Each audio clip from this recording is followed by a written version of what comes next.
Hey students, welcome back to Learn and Share. This is Chanchal Mangani, your English educator. तो जैसा कि आप सब ऑलरेडी जानते हैं कि आज हम स्टार्ट करने वाले हैं, आपका कंटिन्यूटी में है ये चैप्टर एनिमल्स इन प्रिजन, जिसका लेक्चर 2 में हम आगे का पार्ट पढ़ेंगे। फर्स्ट पार्ट लेक्चर का जो फर्स्ट हाफ है हम लोग पहले वाले लेक्चर में कर चुके हैं। तो स्टार्ट करने से पहले सब लोग एक बात बताइए कि आप लोगों में से कितने ऐसे स्टूडेंट्स हैं जो नेचर लवर्स हैं। क्योंकि अगर आप नेचर लवर हैं तो आपने नोटिस करी होगी ये बात कि इस चैप्टर में नेचर के बारे में बात हुई है। क्योंकि मैं खुद एक नेचर लवर हूँ तो मुझे तो बहुत ही इंटरेस्टिंग लगा ये चैप्टर, जितना भी अभी तक हमने पढ़ा है। जिस तरीके से जवाहरलाल नेहरू जी ने हमें ये बताया, जेल में रहने के बाद भी जिस तरीके से उन्होंने वहाँ के एटमॉस्फेयर के, वहाँ के एनवायरनमेंट को डिस्क्राइब करा है अपनी ऑटोबायोग्राफी में। क्योंकि ये चैप्टर उनकी ऑटोबायोग्राफी से ही लिया गया है, उनकी ऑटोबायोग्राफी में से छोटे छोटे पैराग्राफ्स इस चैप्टर में हमें दिए गए हैं। तो जिस तरीके से उन्होंने वहाँ के एनवायरनमेंट को डिस्क्राइब करा है जेल में रहने होने के बाद भी, तो उस तरीके से पता चलता है कि उनके लिखने का जो अंदाज़ है वो कितना सुंदर है। और उससे ये भी पता चलता है कि उनको नेचर से कितना प्यार था और है। I mean, उस समय जब जितने समय के लिए वो थे इस दुनिया में, उन्होंने नेचर से कितना प्यार किया, उन्होंने जानवरों से कितना प्यार किया, हर किसी की रिस्पेक्ट किया करते थे। एक चींटी से लेकर हाथी तक हर जानवर के प्रति वो रिस्पेक्ट दिखाया करते थे। तो आप में से जितने भी नेचर लवर्स होंगे उनको ये चैप्टर बहुत ही इंटरेस्टिंग लग रहा होगा अभी तक। तो ये लेक्चर आज का स्टार्ट करने से पहले जान लेते हैं थोड़ा कि हमने पिछले लेक्चर में क्या पढ़ा। हमने देखा पिछले लेक्चर में कि जितने भी समय जवाहरलाल नेहरू ने देहरादून की जेल में बिताया, 14.5 महीने उन्होंने जेल में बिताए थे।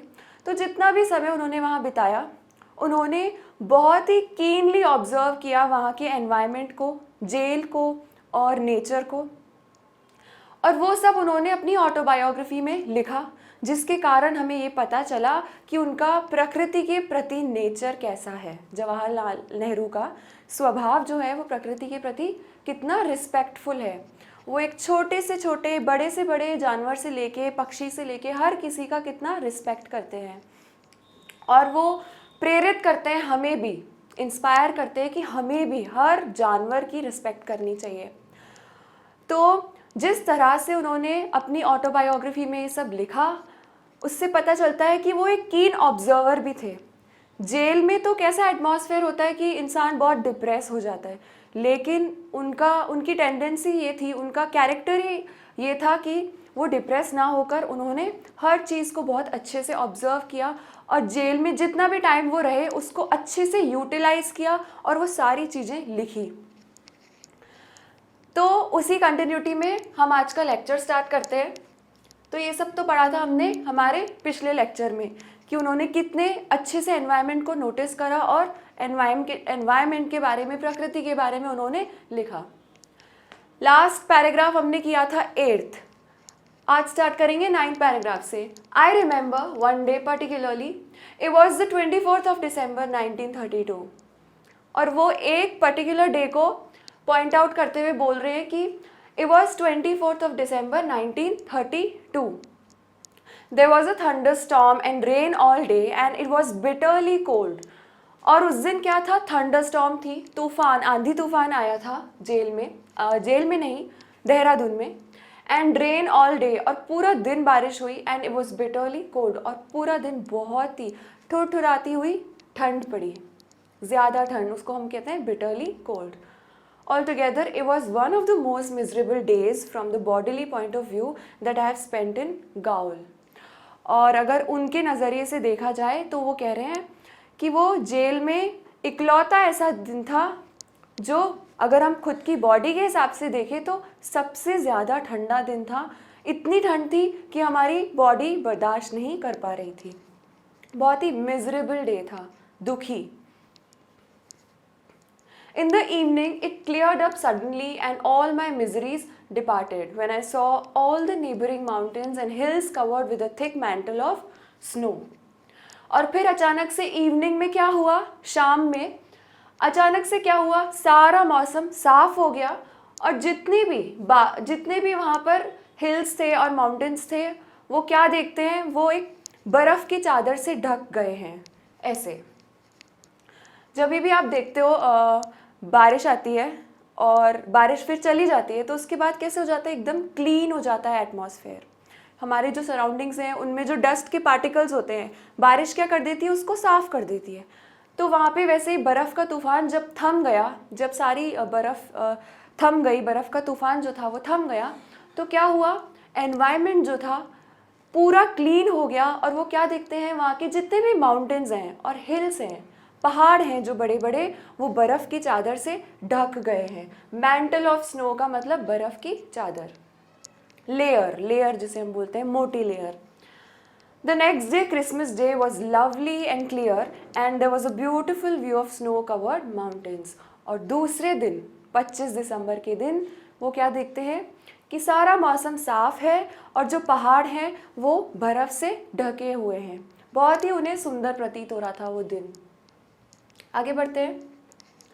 तो 9th पैराग्राफ में हमने क्या देखा कि 24 दिसंबर को वो पॉइंट आउट करते हुए बोलते हैं उन्हें, क्योंकि वो दिन अच्छे से याद रह गया था, इसीलिए याद रह गया था क्योंकि वो दिन तूफ़ान आया था, बर्फीला तूफ़ान। और अगर बॉडीली पॉइंट ऑफ व्यू से हम देखें, शरीर के पॉइंट ऑफ व्यू से, तो वो इतना ठंडा दिन था कि उनकी बॉडी बर्दाश्त नहीं कर पा रही थी। और फिर क्या हुआ, अचानक शाम में वो तूफ़ान थम गया और सारी जितने भी पहाड़ हैं, हिल्स हैं, वो बर्फ़ की चादर से ढक गए। और अगले दिन वो 25 दिसंबर को देखते हैं सुबह कि एकदम साफ मौसम है और अभी भी पहाड़ जो है वो बर्फ़ से ढके हुए हैं। Paragraph 10th, prevented from indulging in the normal activities, we became more observant of nature's way. अब prevented मतलब वो लोग रोज़मर्रा की नॉर्मल ज़िंदगी तो बिता नहीं रहे थे क्योंकि वो जेल में थे। तो जैसे डेली बेसिस पे हम लोग काम करते हैं, हमारा एक रूटीन होता है, वैसा तो कुछ था नहीं। वो लोग बिल्कुल ही फालतू थे। तो फालतू होने के लिए के अलावा उनके पास क्या काम था, इकलौता सिर्फ नेचर को वो ऑब्जर्व ही करते थे। हालांकि जेल में कोई काम तो होता नहीं है, तो क्या काम बचता है, सिर्फ जब भी फ्री टाइम मिले तो आप बस फालतू बैठे रहते हो। फालतू बैठे रहने से क्या होता है, हम लोग आसपास चीज़ों को ऑब्जर्व ही कर सकते हैं। तो वो लोग भी कहते हैं कि prevented from indulging in normal activities, normal activities तो वो लोग कर नहीं पाते थे, लेकिन we became more observant of nature's way, nature को ऑब्जर्व करने के अलावा उनके पास और कोई काम नहीं था, तो एक यही काम था। तो वो धीरे धीरे क्या बनते गए, मोर ऑब्जर्वेंट, तेज नज़र से बस नेचर को घूरते ही रहते थे। We watch also the various animals and insects that came our way, और उनके जितने भी उनकी नज़र में एनिमल्स और इंसेक्ट्स, जानवर और कीड़े मकोड़े जिन्हें हम कहते हैं इंसेक्ट्स, जितने भी वो देख पाते उनको सबको कीनली ऑब्जर्व किया करते थे। As I grew more observant I noticed all manner of insects living in my cell और in the little yard outside. और धीरे धीरे क्या होता था, जितने धीरे धीरे वो ऑब्जर्वेंट बनते जा रहे थे, कीनली ऑब्जर्वर बनते जा रहे थे, वो क्या करते, हर एक एनिमल को नोटिस करते, हर एक इंसेक्ट को नोटिस करते जो कि उनके जेल में था, जेल के सेल में था जहाँ पर वो रह रहे थे।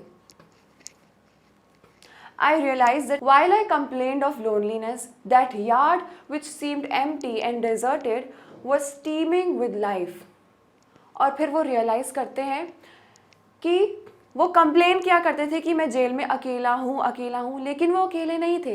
वो सडनली रियलाइज़ करते हैं कि मेरा जो यार्ड है और मेरा जो सेल है जेल का, वो अकेला नहीं है, वो डेजर्टेड नहीं है, वो सुनसान नहीं है, उसमें क्या है, लाइफ है, जीवन से भरपूर है। कौन से जीवन से, एनिमल्स और इंसेक्ट्स से। ऑल दीज क्रीपिंग और क्रॉलिंग और flying insects lived their life without interfering with me in any way, and I saw no reason why I should interference with them. और फिर वो देखते हैं जितनी भी क्रीपी क्रॉलीज होते हैं, क्रीपिंग क्रॉलिंग का मतलब होता है रेंगने वाले जो कीड़े होते हैं वो, और फ्लाइंग इंसेक्ट्स और जो उड़ने वाले हैं, वो बिना किसी डिस्टर्बेंस के उनके सेल में रह रहे हैं। और फिर वो बोलते हैं कि जबकि वो बिना किसी डिस्टर्बेंस के मेरे सेल में रह रहे हैं, तो मेरे पास भी कोई रीज़न नहीं है कि मैं उनको डिस्टर्ब करूँ। But there was a continuous war between me and bedbugs, mosquitoes and to some extent flies. लेकिन उनको कौन डिस्टर्ब करता था? बेड बग्स, मस्कीटोज और फ्लाइज। फ्लाइज कौन होते हैं? मच्छर या मक्खी को हम फ्लाइज बोलते हैं, जो उड़ने वाले कीड़े होते हैं वो। लेकिन उन्हें कौन परेशान करते थे? बेड बग्स, जिन्हें हम खटमल कहते हैं। मस्कीटोज मतलब मच्छर और फ्लाइज। वैस्प और hornets I tolerated and there were hundreds of them in my cell. लेकिन जो वैस्प और हॉर्नेट्स होते थे, ततैया और मधुमक्खियाँ जो होती थी, उनको वो टॉलरेट कर लेते थे, क्योंकि वो जो होते थे वो उन्हें इतना परेशान नहीं करते थे। लेकिन मच्छर एंड खटमल ये सब उन्हें बहुत परेशान किया करते थे। तो जो वैस्प और हॉर्नेट्स थे उनको तो वो टॉलरेट करते थे, जबकि वो उनके सेल में हंड्रेड्स की तादाद में हुआ करते थे। हंड्रेड्स मतलब हज़ारों, सौ की तादाद में हुआ करते थे। There had been a little tiff between us when inadvertently I think a wasp had stung me. और एक बार क्या होता है, उनके बीच लड़ाई हो जाती है, मनमुटाव हो जाता है वैस्प और जवाहरलाल नेहरू के बीच। तो उन्हें ऐसा लगता है कि अनजाने में एक बार एक खटमल नहीं वैस्प ने उन्हें काट लिया है। स्टंग का मतलब डंक मार लिया है। तो उन्हें अनजाने में एक ततैये ने डंक मार लिया, तो उनके और ततैये के बीच लड़ाई हो जाती है। In my anger I tried to exterminate the lot. और फिर वो गुस्से में क्या करते हैं, ट्राई करते हैं कि मैं इसको यहाँ से हटा दूँ। एक्सटर्मिनेट मतलब उसका जो छत्ता बना हुआ है उसको वहाँ से हटा दूँ। But they put up a brave fight in defence of the temporary home. लेकिन फिर वो नोटिस करते हैं कि जो ततैये हैं वो बहुत ज़िद्दी हैं, और वो क्या कर रहे हैं, अपना घर बचाने के लिए वो लड़ाई करते हैं। लड़ाई अब कैसे करते हैं ततैये? घुस जाते हैं अपने बिल में और बाहर नहीं निकलते, और मारने की कोशिश करते हैं कि हमारे छत्ते से दूर रहो। तो वही बात नोटिस करते हैं कि वो लोग भी डिफेंस मैकेनिज्म अपना रहे हैं और अपने टेम्पररी होम की रक्षा कर रहे हैं। Which probably contained their eggs and I desisted and decided to leave them in peace if they did not interference with me anymore. और फिर वो सोचते कि वो शायद इसीलिए अपने घर को बचा रहे हैं, क्योंकि हो सकता है उनके घर में उनके अंडे हों। Contained their eggs and I desisted, और फिर वो क्या कहते हैं, निराश होकर और पीछे हट जाते हैं और उनको रहने देते हैं वहाँ आराम से।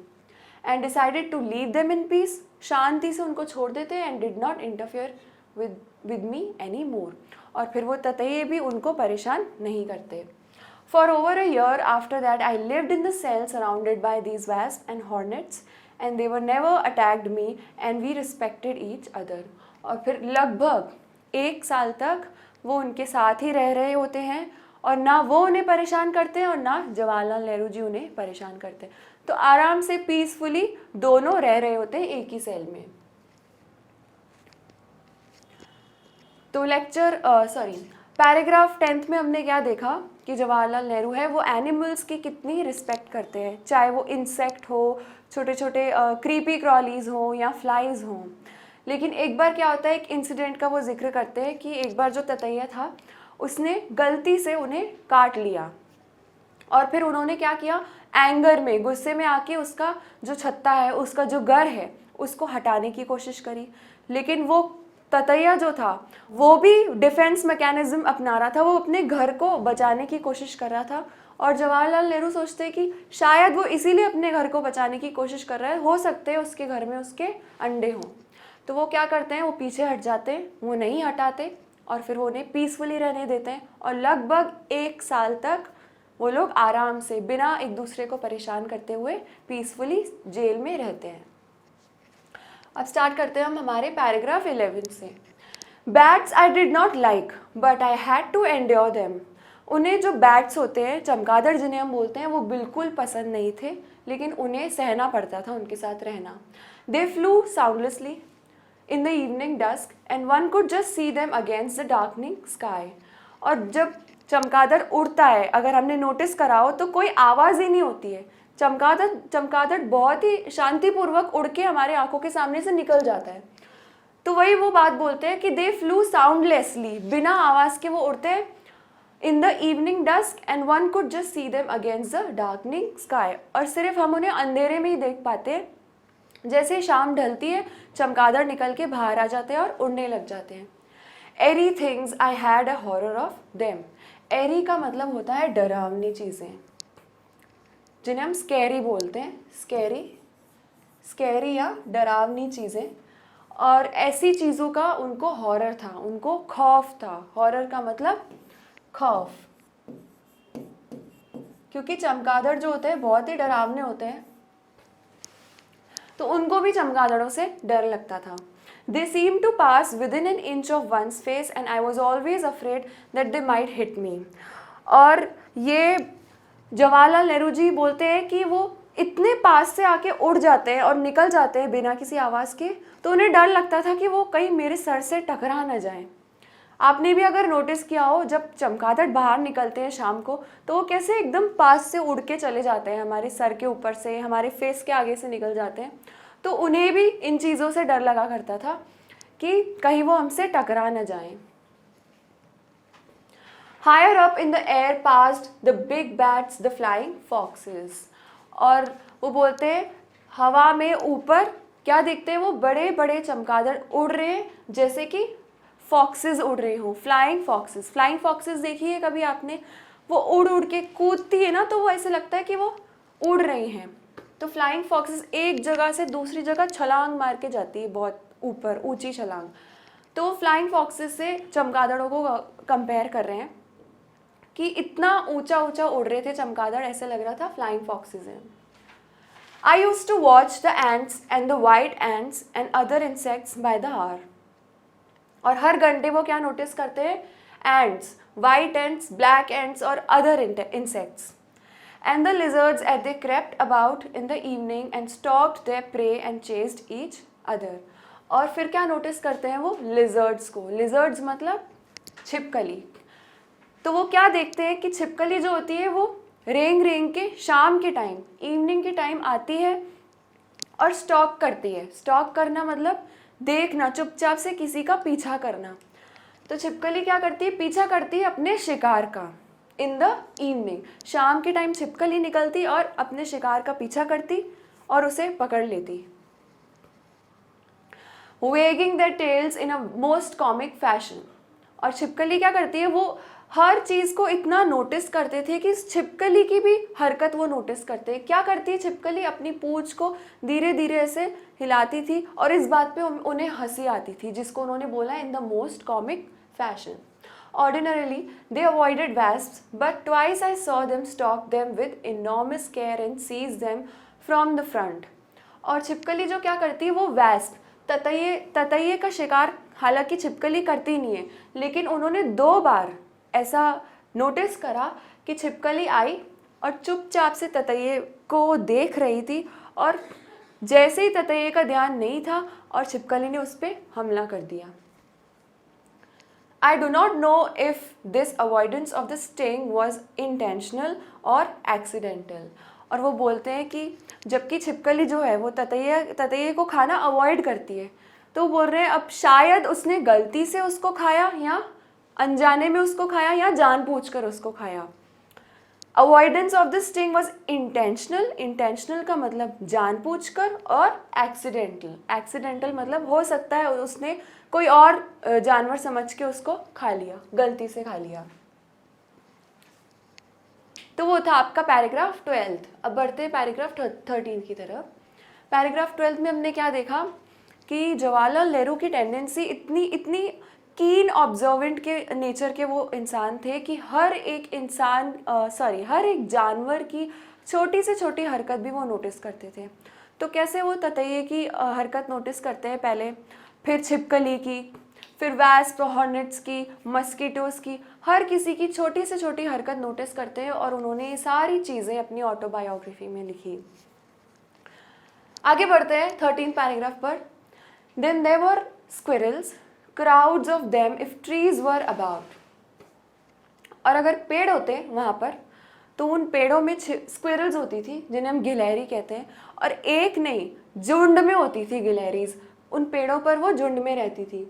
They would become very venturesome and come right near us. और फिर जो गिलहरियाँ होती वो साहस के साथ उन लोगों के पास, जो भी आसपास लोग होते उनके पास आके बैठ जाती। In Lucknow gaol and In Lucknow Gaul, I used to sit reading almost without moving from considerable periods, and a squirrel would climb up my leg and sit on my knee and have a look around. वो लखनऊ के गाँव, लखनऊ के jail में जब जितना भी वो समय रहे, तो उसमें से थोड़ा सा कुछ डिस्कस करते हैं जब वो स्क्विरल के साथ मिले। तो वो अपनी एक कहानी बताते हैं कि जब वो लखनऊ में थे, लखनऊ की जेल में, तो एक स्क्विरल थी, वहाँ पर वो बैठ के, लखनऊ की जेल के बाहर पेड़ होता था, वहाँ पर वो बैठ के अपनी बुक रीड कर रहे थे। तो एक बार स्क्विरल आई वहाँ पर, और क्या देखते हैं कि स्क्विरल धीरे धीरे उनके पैर पर चढ़ के आके उनकी नी पर बैठ गई, पैर से चढ़ के और उनके घुटने पर आके बैठ गई और आसपास देखने लगी। And have a look around, आसपास देखने लगी उनके घुटने पर बैठकर। And then it would look into my eyes and realize that I was not a tree or whatever it had taken me for.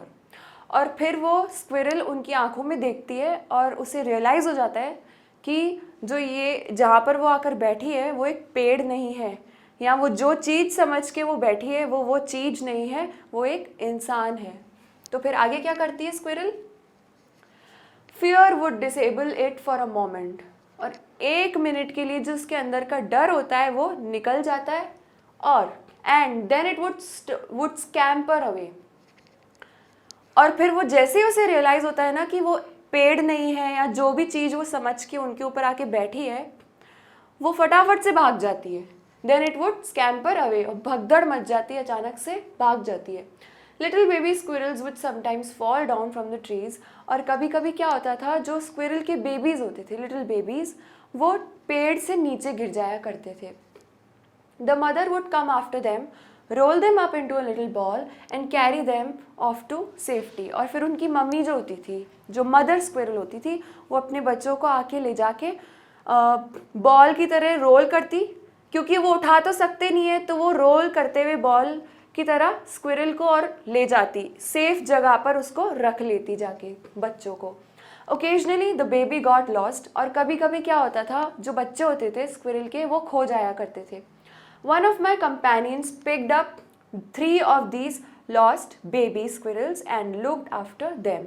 और जो उनका एक साथी था जेल में, साथी कैदी जो एक था उनके साथ जेल में, उसने क्या करा, एक बार 3 लॉस्ट स्क्विरल बेबीज को उठाकर उनकी देखभाल करी। They were so tiny that it was a problem feeding them। और वो बोलते हैं कि स्क्विरल के जो बेबीज़ होते हैं इतने छोटे होते हैं कि उनको खिलाने में भी प्रॉब्लम होती है। The problem was however solved rather ingeniously। A fountain pen filler with a little cotton wool attached to it made an efficient feeding bottle। और फिर वो प्रॉब्लम सॉल्व कर लेते हैं। कैसे सॉल्व करते हैं? वो एक फाउंटेन पेन का जो फिलर होता है, अगर हम फाउंटेन पेन यूज़ करते हैं, इंक पेन, तो उसमें इंक फिल करने के लिए इंक बॉटल के साथ एक फिलर आता है। उस फिलर में वो क्या करते हैं, फिलर के टॉप पर कॉटन का एक बॉल बना के ऊपर रख देते हैं, जिससे कि बॉटल बन जाती है। दूध की जैसे बॉटल होती है ना, वैसे वो बॉटल बना देते हैं छोटी बेबी स्क्विरल के लिए, और उनकी प्रॉब्लम सॉल्व हो जाती है। फिर उस बॉटल में वो पानी या दूध भर के उनको पिला लेते हैं।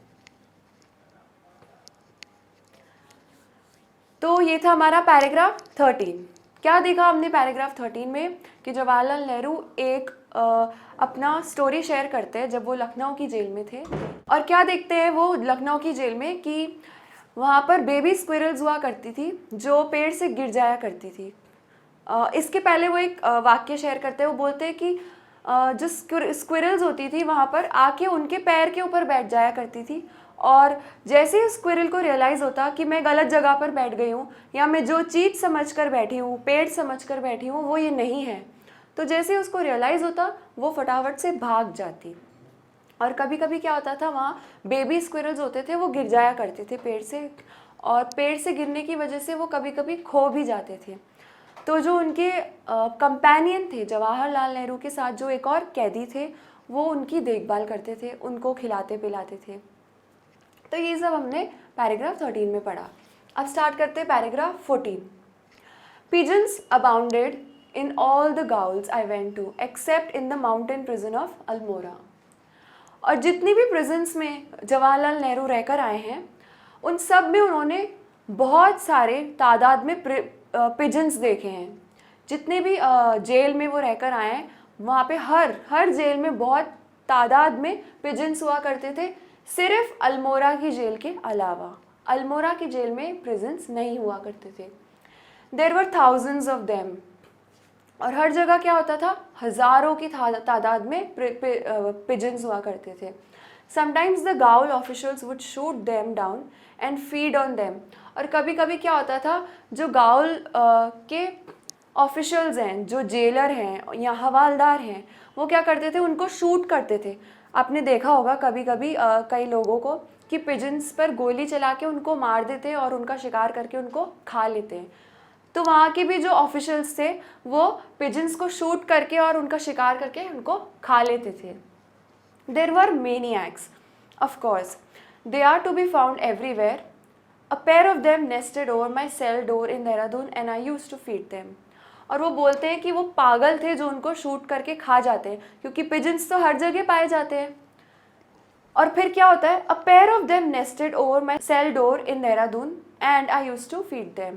और एक बार एक पिजन्स का जोड़ा होता है, पेयर, जो उनके सेल में आके घोंसला बना देता है। And I used to feed them, और फिर वो क्या करते हैं, उनको खाना खिलाया करते थे। जिस पेयर ने उनके जेल में आके घोंसला बनाया था, पिजन के पेयर ने, उनको वो रोज़ खाना खिलाया करते थे। They grew quite tame and if there was any delay in their morning or evening meal, they would sit quite near me and loudly demanded their food। और फिर धीरे धीरे उनको क्या आदत पड़ गई, और फिर जब भी जवाहरलाल नेहरू को थोड़ी सी भी देर हो जाती उनको खाना खिलाने में, तो वो ज़ोर ज़ोर से आवाज़ें करके, पिजन जैसे गुटरगू करके आवाज़ करते हैं ना, तो वो ज़ोर ज़ोर से आवाज़ करके उनको बोलते कि हमें खाना चाहिए। और फिर वो समझ जाते, जब वो लाउडली आवाज़ें करने लग जाते पिजन, तो जवाहरलाल नेहरू समझ जाते और फिर उन्हें खाना दे देते थे। It was amusing to watch the science and listen to the impatient cries. और जो उनकी टेंडेंसी होती थी पिजन्स की कि थोड़ा सा भी डिले हो जाता और वो ज़ोर ज़ोर से आवाज़ें करने लग जाते, इस चीज़ पर उनको हंसी आती और उनको दिलचस्प लगती थी ये बातें। अम्यूजिंग मतलब दिलचस्प, कि वो कैसे उनका टाइम हो गया है और थोड़ा सा डिले हो गया है, तो वो कैसे ज़ोर ज़ोर से चिल्ला के उन्हें साइंस दे रहे हैं। In Naini there were thousands of parrots, और नैनी की जेल में थाउजेंड्स ऑफ पैरट्स हुआ करते थे। And large numbers of them lived in the crevices of my barrack walls. और जो ईंटों के बीच में जो दरारें होती है, क्रिवाइसेस होती है दरारें, आपने देखी होगी, ईंटों की जो दीवारें होती हैं उनके बीच में दरारें होती हैं, उन दरारों के बीच में पैरट्स रहते थे अपना घोंसला बनाकर। Their courtship and lovemaking was always a fascinating sight, and sometimes there were fierce quarrels between two male parrots over a lady parrot, who sat calmly by waiting for the result of the encounter and ready to grant her favors to the winner। और जो parrots जो भी हरकतें किया करते थे वो बहुत फैसिनेटिंग लगती थी उनको, बहुत ही आकर्षण लगती थी। And sometimes they were fierce, और कभी कभी क्या होता था, उनके बीच में लड़ाई हो जाती थी बिटवीन टू मेल पैरट्स। दो मेल पैरट्स होते हैं जो उनके बीच में लड़ाई हो जाती थी ओवर अ लेडी पैरट। उस लेडी पैरट के साथ कौन रहेगा उसके चक्कर में दो मेल पैरट्स लड़ाई कर लेते थे। Who sat calmly by waiting for the result of encounter and ready to grant the favors to the winner। और फिर क्या होता था, वो लेडी पैरट चुपचाप से बैठ के उनकी लड़ाई देखती, और जो भी उन मेल पैरट्स में जो भी लड़ाई में जीतता वो उस लेडी पैरट के साथ जाके उस घोंसले में रहता। तो वो था आपका पैराग्राफ 15, जिसमें जवाहरलाल नेहरू ने पैरट्स के बारे में बात करी, पैरट्स की स्टोरी के बारे में बात करी, और जो भी पैरट्स हरकतें किया करते थे उन्हें बहुत दिलचस्प लगा करती थी। स्टार्ट करते हैं paragraph 16। Dehradun had a variety of birds and they were a regular jumble of singing. Dehradun में थी वैरायटी ऑफ बर्ड्स, बहुत सारी वैरायटी ऑफ बर्ड्स आया करती थी देहरादून में, और वहाँ पर लगातार जो बर्ड्स थी पेड़ों पर रहकर गाना गाती थी। And lively chattering and twittering and high above it all came the koel plaintive sunshine call. और ये बात उन्हें बहुत ही इंटरेस्टिंग लगती थी कि कैसे कोई बर्ड्स गाना गा रही हैं, कोई बर्ड्स चैट कर रही हैं, किसी बर्ड की ट्विटरिंग की आवाज़ आ रही है। लेकिन सबसे ज़्यादा जो चीज़ उन्हें इंटरेस्टिंग लगती थी वो थी कोयल की प्लेंटिटिव सनशाइन कॉल। जब भी रोशनी पड़ती सूरज की तो एक बर्ड होती है कोयल, वो आवाज़ करना स्टार्ट कर देती थी, बहुत ही प्यारी सी आवाज़। तो उन्हें वो बात बहुत अच्छी लगती थी। During the monsoon and just before it the brain fever bird visited us. और जब मानसून होता, मानसून के आसपास ब्रेन फीवर बर्ड होती थी, वो आती थी। And I realise soon why it was so named. और फिर उन्हें जल्दी रियलाइज़ होता है कि इस बर्ड का नाम ब्रेन फीवर बर्ड क्यों रखा है। ब्रेन फीवर बर्ड होती है ये, इस बर्ड को हम कहते हैं ब्रेन फीवर बर्ड। इसका दूसरा नाम होता है कुकू,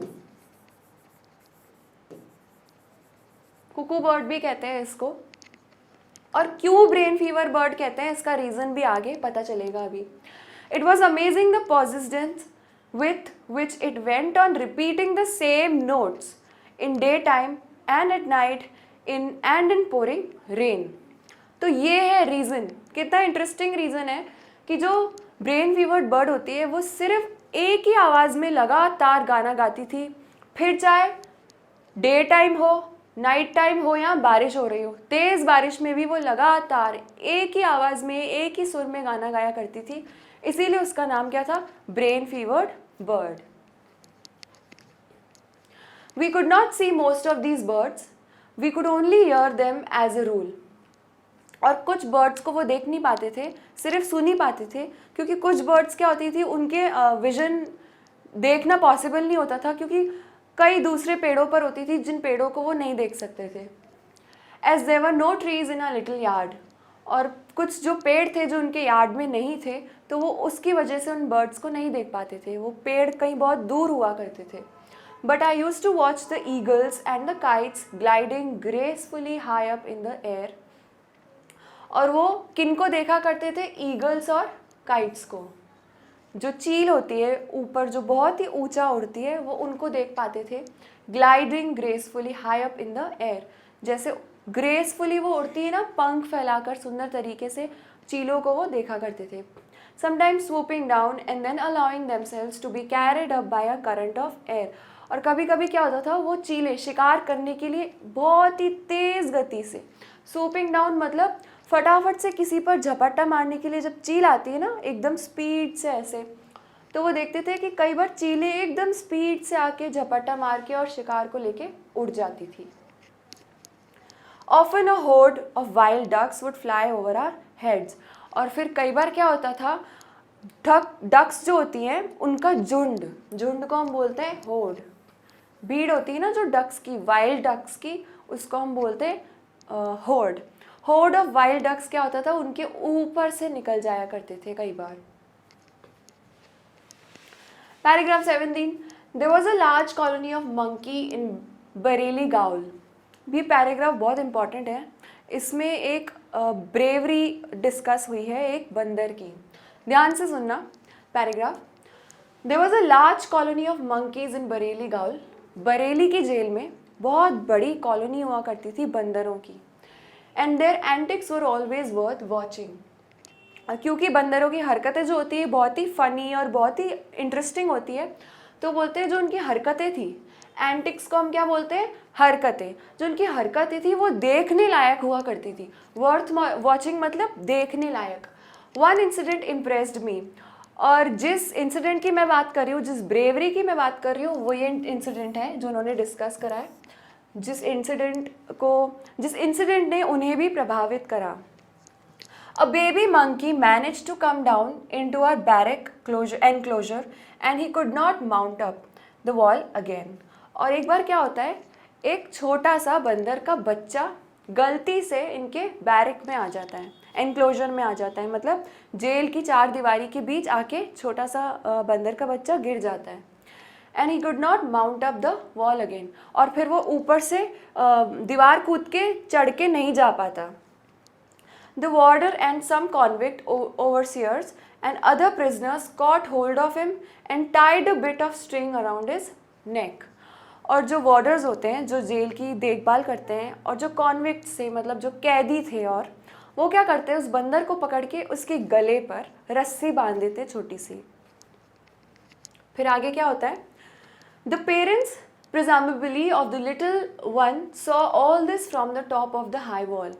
और जवाहरलाल नेहरू बोलते हैं कि जो उसके माँ बाप थे, जो पेरेंट्स थे, वो क्या ऊपर से देख रहे थे ये सब, जो कॉन्विक्ट्स थे और प्रिजनर्स जो थे, उन्होंने उसके गले में, बंदर के बच्चे के गले में जो रस्सी बांधी थी, तो ये सब हरकतें वो उसके पेरेंट्स देख रहे थे।